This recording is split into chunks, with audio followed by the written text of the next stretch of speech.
I think that's right. I mean, I think both those people that you mentioned kind of just, you just have to go all in. Yeah. And I don't know. I don't really care about anything really in the traditional sense of like, oh no, what's going to happen if I come in here? What are these? I don't really think about what people think about me, right. which I think has got that's me into so trouble. hard to do though when you're in. I like to say that too. I'm like, I don't care what I do, but I do. I secretly do. Yeah, I think I'm less concerned about what people think about me, more concerned about sort of opportunities to be able to perform. Yeah. But I would say this too: if the point of what you're doing involves other people, yeah. So if you're doing radio and you're thinking, okay, how am I coming off? How was the show for me? How did I do?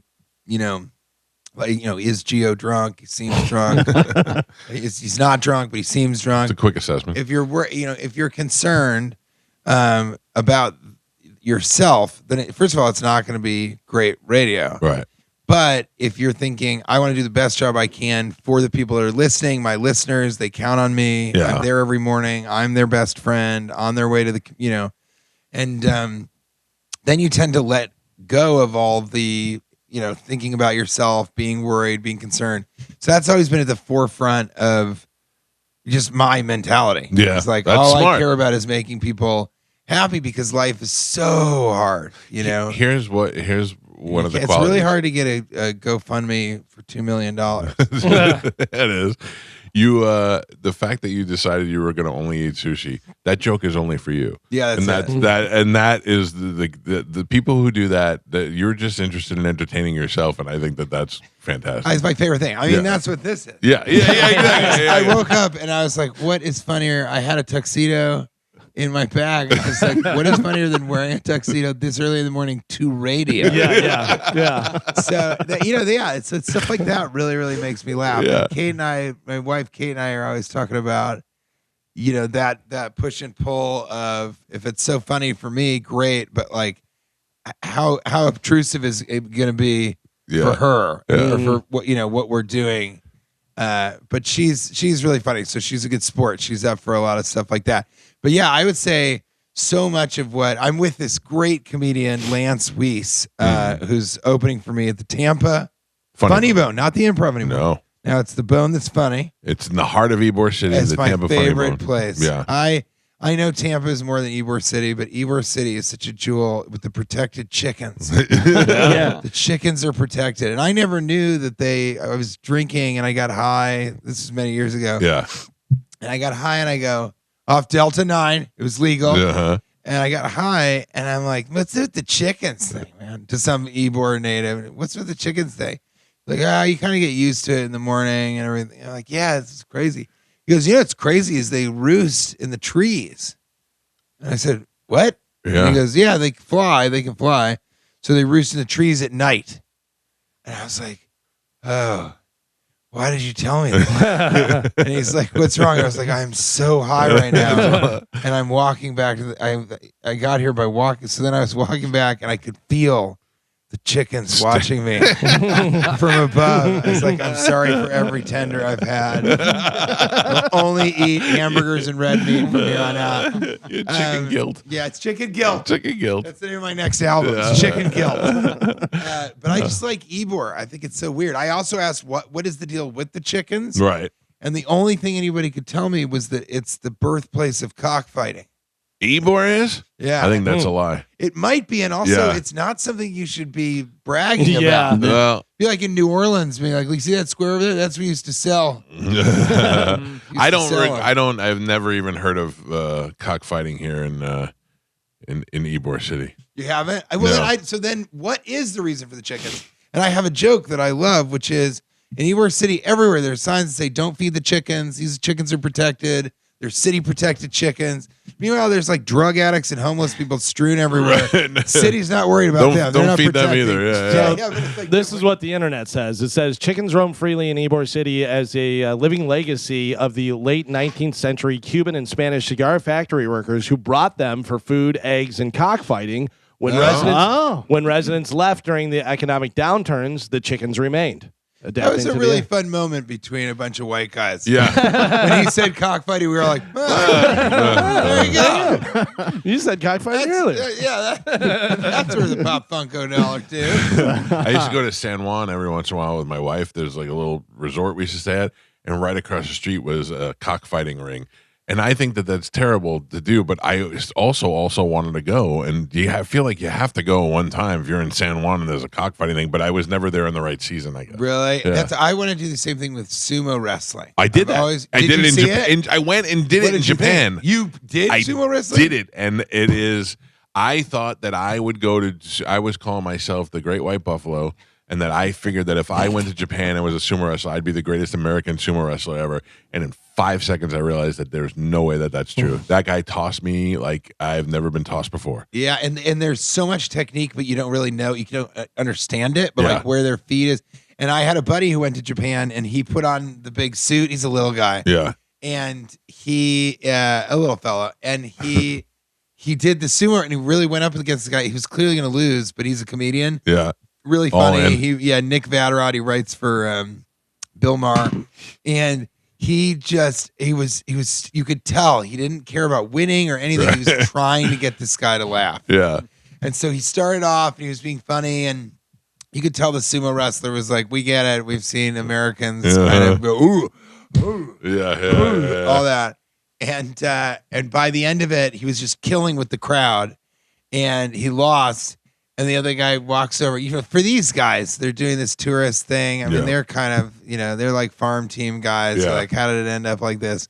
And he was trying to be really serious, and Nick did a couple more jokes, and that sumo wrestler just started cracking up. Under his, he was just like, ah. So yeah, I mean, I would love to do that with sumo wrestling. I would watch cockfighting, but it's pretty gruesome. Yeah. But I wonder, it's not like this, but it's like, like a donkey show or something. You can't ever see that because you can't really unsee it. Most people that see it say it's not worth it. It's not It's a lot sadder than you think. You Yeah, feel of bad for the course. donkey. Yeah. It just sounds horrible. Yeah. But the cockfighting, I don't think that would be, too gruesome.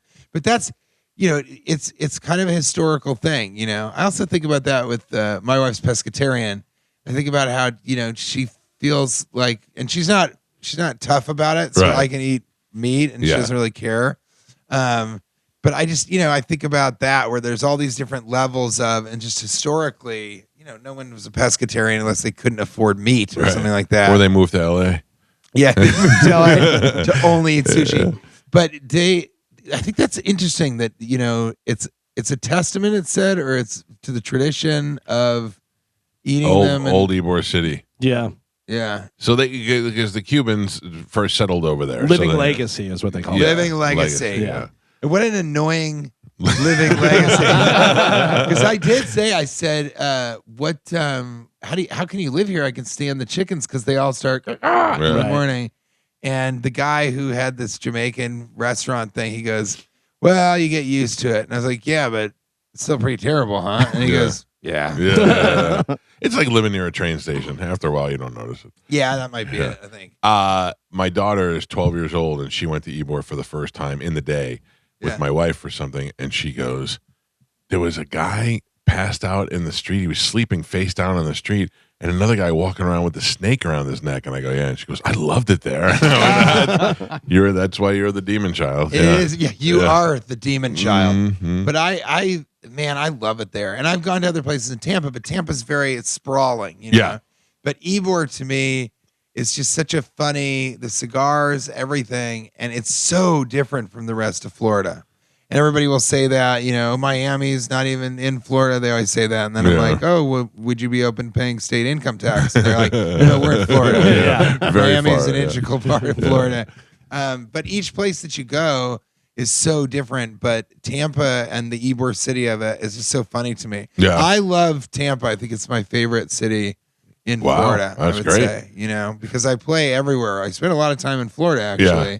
But I play Port Charlotte, Naples, Jacksonville, Miami, Fort Lauderdale sometimes, Orlando, Tampa. Yeah. It's that big of a city that I spend a couple months every year here. And I think it's one of my favorite things about it is I live in New York City, and people in New York City and California, they just can't imagine going to Florida. It's just I've had someone say, "Oh my God, you're going to Florida?" Yeah, to what do they perform?" think? It's weird that they think that this is some sort of like we all. I mean, I was gonna say like we all have guns, but we do. You all have guns, and then they're positive that everyone is smoking bath salts all the time. They're sure that they wrestle alligators and they have alligators in baby pools and all the things that are true. But they think that the populace down here is genuinely like stupid and dangerous. Right. And they're only one of those things. Right. You can't say that it's both of It's those. true. Right. It's true. So I've come to kind of understand Florida, and I love it. That's one of the things I think. One of my favorite things, maybe almost, it's probably my second favorite thing about being a stand-up comedian, is I really know America. Yeah. I know a lot about America, more than most people. Not From just traveling through it. Yeah, not just because I've been to all these different states, but I've been to them more than once. And I know people, and I come back and I see, some of the same people meet new people, and it's my favorite thing. But it's interesting. People in New York, especially during the elections, are like, "What's going to happen?" Yeah. And I know I am the guy that you would talk to because I can take the general temperature of the United States. Yeah, It's really, you're traveling through it. Yeah. Yeah. Yeah. This is TJ Miller in the studio with us. He is going to be at the Tampa Funny Bone this weekend. I would definitely go see him. I will tell you, I was a late comer to Silicon Valley, and I found it like probably in season 2 and went back and watched everything, and I loved it.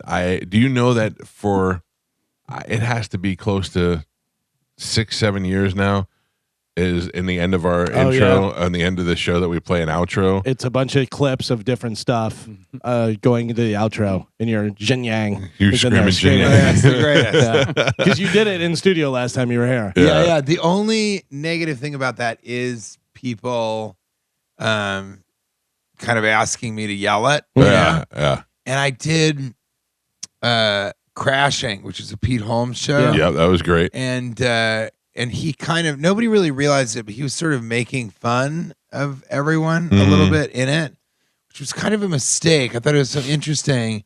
And it's also funny because he always said that he sort of was biting my style a little bit. It was Right. like I absorbed a little. He used to call me X Factor. And I thought that was so funny because he kind of was trying to make fun of me that people would ask me to say my tagline, but I don't have one of those. I have a lot of things that people ask me to say.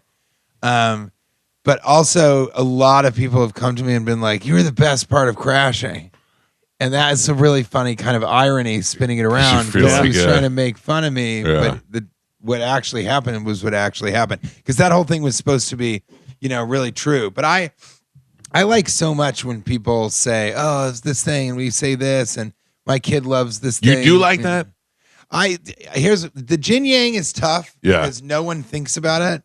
But yelling what sounds like it could be an Asian slur or something like that. It's not great for white guys to be like, Jin Yang! So that can be a little bit problematic. Out of context, not so great. Yeah, right, exactly. But for the most part, I think everybody's really not. I said that I met Robin Williams once, and it was so cool because I was doing a show called The Set List, which was an improvised show. And Robin Williams dropped in because this comedian, Rick Overton, who's hilarious, very, very good friends with Robin. And I don't know, he had gotten Robin Williams to go there. And I didn't see Robin Williams' set because I'd been doing another show, which is such a bummer. But then he watched my set and I killed. I didn't know that he was there, but I really, really killed because that's really my greatest strength is I can improvise like an entire hour of material. Wow. Just riffing, just talking about people in the audience. Yeah. Not even talking to them. Yeah. Somebody goes, "Do you do a lot of crowd work?" I was like, "Not work, but I do talk about the crowd." Right. And I can do a full hour just improvising. So I had a great set. Afterwards, Robin Williams was like, "I thought that was really funny." I said, "Can I ask you something? I'm starting to do What a huge compliment. Yeah, it's the biggest compliment, especially because improvisation is like my forte, but also the thing that I love, and it's what I did growing up. So it was a huge compliment. And I asked him, I go, I'm starting to kind of get into the famous thing and becoming a celebrity. Can I ask you, how do you deal with that? you know, because to me, I was like, this is going to be so invasive. Mhm. And he said, you know what? For the most part, everybody's really nice. And I remember thinking, well, yeah, that's because you're Robin Williams, you know? And then I came to find out that almost everybody you interact with is a fan of yours. So they're really nice. They're not like mean. They don't talk trash. That's on the internet. Right. The internet is the place that you go for all the horrible people that would be mean. But in real life, everyone is really nice. And for the most part, the only thing that's frustrating is if I'm on the phone with my wife or talking to my wife, it's just, it gets in the way, and I can tell that she hates it, but she's so supportive. So she doesn't, but it is funny. Sometimes I'll be in an argument or something, a heated discussion, and somebody will come and go, hey, I hate to interrupt you guys. And she'll go, then don't. Hey, I really don't want to be this guy. Well, then you shouldn't be. So it's that occasionally, but for the most part, people are really nice.